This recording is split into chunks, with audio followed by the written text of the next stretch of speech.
berbakti kita kepada orang tua. Allahu Akbar, Allahu Akbar, Allahu Akbar, walillahil hamd.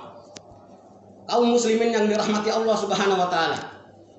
Pembahasan pertama, dalil dalam Al-Qur'an tentang wajibnya berbakti kepada orang tua. Sangat banyak dalil yang mewajibkan kita untuk berbakti kepada orang tua. Saya cukupkan cuma 2 saja mengingat waktu yang terbatas. Yang pertama dalam surah An-Nisa surat keempat ayat ke-36. Wa'budullaha wa la tusyriku bihi syai'an wa bil walidaini ihsana. Artinya, sembahlah Allah, janganlah kamu mempersekutukannya dengan sesuatu apapun, dan berbuat qada rabbuka alla ta'budu ilayya wa bil walidaini ihsana. Artinya, dan Tuhanmu memerintahkan supaya kamu jangan menyembah selain Allah, dan hendaklah kamu berbuat baik kepada ibu dan bapakmu dengan sebaik-baiknya. Jamaah sekalian, coba kita perhatikan 2 firman Allah tersebut. Mewakili dari sekian banyak firman-firmannya, ternyata semua ayat-ayat yang memerintahkan menyembah Allah selalu digandengkan dengan birrul walidain.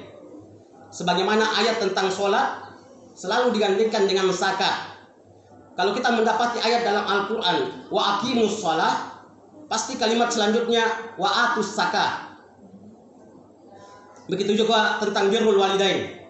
Ketika Allah memerintahkan hambanya agar menyembah Allah, pasti kalimat setelahnya dan berbuat baiklah kepada kedua ibu bapakmu. Selalu begitu dalam Al-Quran. Allah Al-Quran, Allah orang tua, selalu bergandengan. Subhanallah. Artinya apa jamaah sekalian? Ini menunjukkan betapa pentingnya berbakti kepada kedua orang tua. Perintahnya setelah perintah menyembah Allah. Ayatnya tidak pernah dipisah, selalu bergandengan. Allahu Akbar, Allahu Akbar, Allahu Akbar, walillahil hamd. Kaum muslimin yang dirahmati Allah Subhanahu wa taala. Pindah ke pembahasan berikutnya, yaitu keutamaan berbakti kepada orang tua. Keutamaan di dalam Al-Quran dan banyak hadis juga banyak mengatakan bahwa keutamaan berbakti kepada orang tua sangat luar biasa.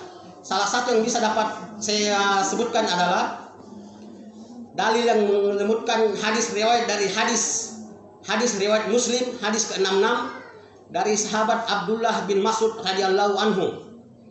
Beliau berkata bahwa dia bertanya pada Rasulullah, "Ya Rasulullah, amalan apa yang paling utama dalam Islam?" Maka Rasul menjawab, amalan yang paling utama adalah sholat tepat pada waktunya. Yang pertama, sholat tepat pada waktunya, on time, bukan sometime, apalagi anytime. Yang kedua, berbakti kepada orang tua. Dan yang ketiga, jihad fi sabilillah. Ini menunjukkan berbakti kepada orang tua derajatnya di bawah sholat dan di atas jihad fi sabilillah. Keutamaan berikutnya adalah mendatangkan ridho Allah Subhanahu wa taala. Dalam hadis riwayat Bukhari disebutkan oleh sahabat Abdullah bin Amr radhiyallahu anhu, ridho Allah bergantung kepada ridhonya orang tua, dan murkanya Allah tergantung pada murkanya orang tua. Jamaah sekalian, kelak kita akan dimasukkan ke surganya Allah dengan ridhonya Allah. Dan salah satu cara untuk mendapatkan ridhonya Allah adalah dengan berbakti kepada orang tua. Allahu Akbar, Allahu Akbar, Allahu Akbar, walillahil hamd. Kaum muslimin yang dirahmati Allah Subhanahu wa taala.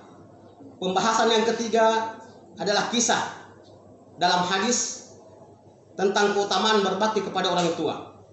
Sebenarnya sangat banyak kisah yang disebutkan oleh Rasulullah tentang berbakti kepada orang tua. Saya cukupkan beberapa saja.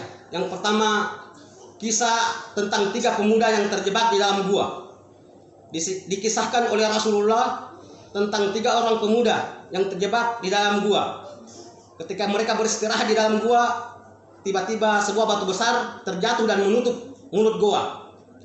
Setelah berusaha memindahkan batu tersebut dan gagal, salah seorang dari mereka berkata, "Mustahil kita bisa selamat dari gua ini jika bukan pertolongan dari Allah." Ada baiknya kalau kita mulai bertawassul dengan mengingat kebaikan yang pernah kita perbuat.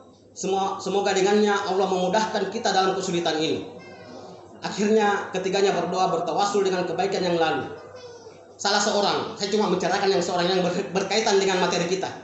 Salah seorang berkata, "Ya Allah, sesungguhnya saya mempunyai orang tua. Saya juga mempunyai istri dan anak-anak. Pekerjaan saya mencari kayu bakar dan menjualnya ke pasar. Hasilnya saya belikan makanan buat keluargaku. Sebelum pulang ke rumah, saya memerah susu untuk keluargaku. Suatu ketika saya terlambat pulang dan menjumpai kedua orang tuaku sudah tertidur. Saya menunggunya terbangun di samping pembaringannya sampai pagi. Sementara istri dan anak-anakku merengek kelaparan di kakiku karena seharian belum makan. Saya katakan pada mereka, bapak ibuku dahulu, kalian setelahnya. Akhirnya orang tuaku terbangun pada pagi harinya dan saya meminumkan susu dan memberikan makan. Sisanya baru saya berikan kepada istri dan anak-anakku.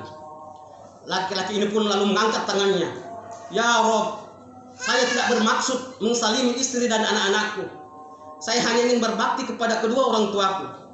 Jika bakti hamba ini kau ridhoi, tolong bukakan pintu gua ini. Seketika pintu gua terbuka dan mereka bertiga selamat. Ini menunjukkan jika kita ingin dibebaskan dari segala masalah, diberikan solusi terbaik oleh Allah, maka berbaktilah kepada orang tua.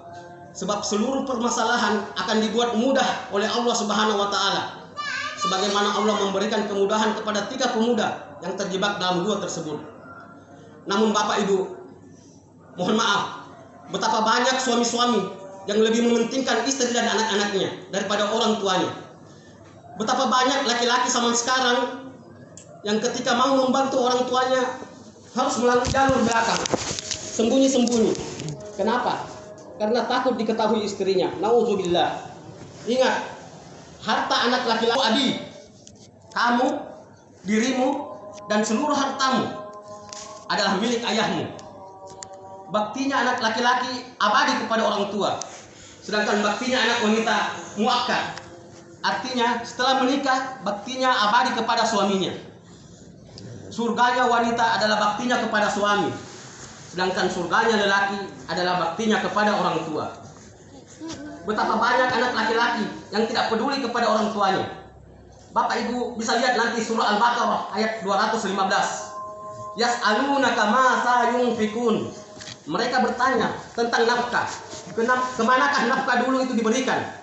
Allah langsung segera menjawab di ayat yang sama. Berikan nafkah itu kepada orang tua terlebih dahulu. Coba kita kembalikan pada diri kita sendiri. Ketika kita menerima gaji, sudahkah kita sisihkan untuk diberikan kepada orang tua? Selanjutnya hadis riwayat Bukhari dalam kitab Adabul Mufrad hadis nomor 4, bahwasanya Abdullah bin Abbas didatangi seorang laki-laki bertanya, "Wahai Ibnu Abbas, sesungguhnya saya telah melamar seorang wanita dan dia menolak lamaran saya. Belakangan saya mendengar kalau dia menerima lamaran laki-laki lain dan diterima. Saya jengkel, saya marah, dan akhirnya saya membunuh laki-laki yang melamar wanita tersebut." Dia bertanya, "Masihkah ada pintu tobat untukku?" Kita tahu apa jawaban Ibnu Abbas? Orang ini habis membunuh orang, habis berbuat dosa besar. Ibnu Abbas berkata, "Apakah kau mempunyai seorang ibu?" Orang itu menjawab, "Ibuku sudah meninggal." Lalu Ibnu Abbas berkata, "Kalau begitu bertobatlah pada Allah, mudah-mudahan tobatmu diterima oleh Allah Subhanahu wa taala," dan seterusnya dan seterusnya. Lalu orang itu pergi. Kemudian Atha bin Yasar yang mendengarkan percakapan mereka bertanya, "Wahai Ibnu Abbas, orang itu telah melakukan dosa besar, membunuh orang.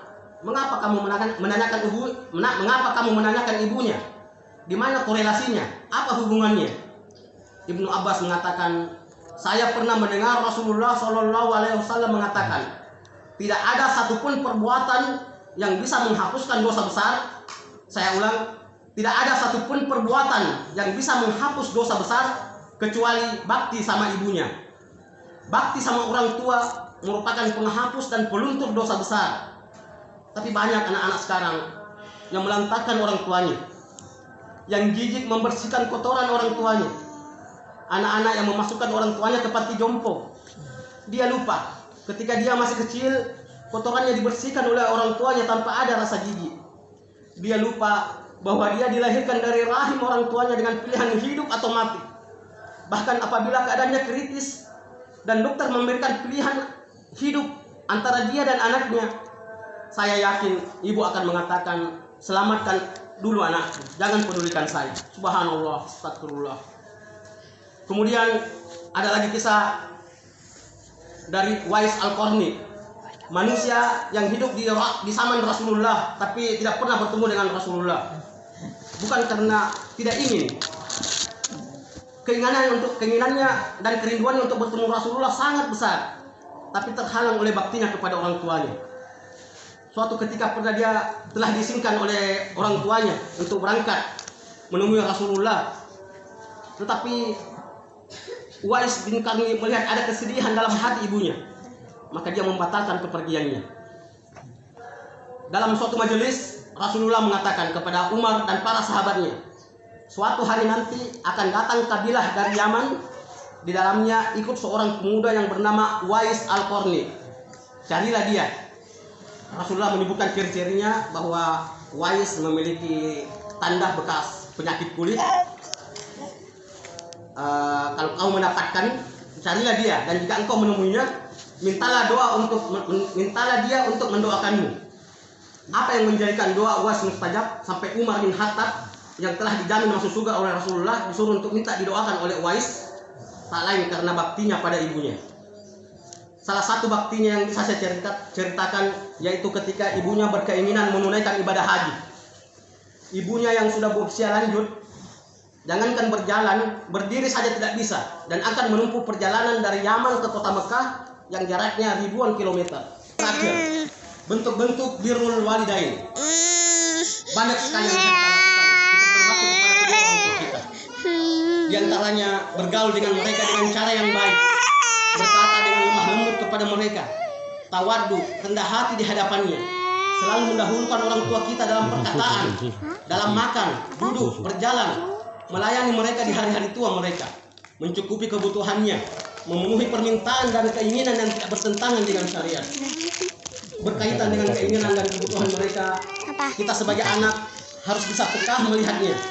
Butuh seni tersendiri untuk bisa memahami kebutuhan mereka, karena sangat jarang orang tua yang mau menyampaikan keinginannya kepada anak-anaknya.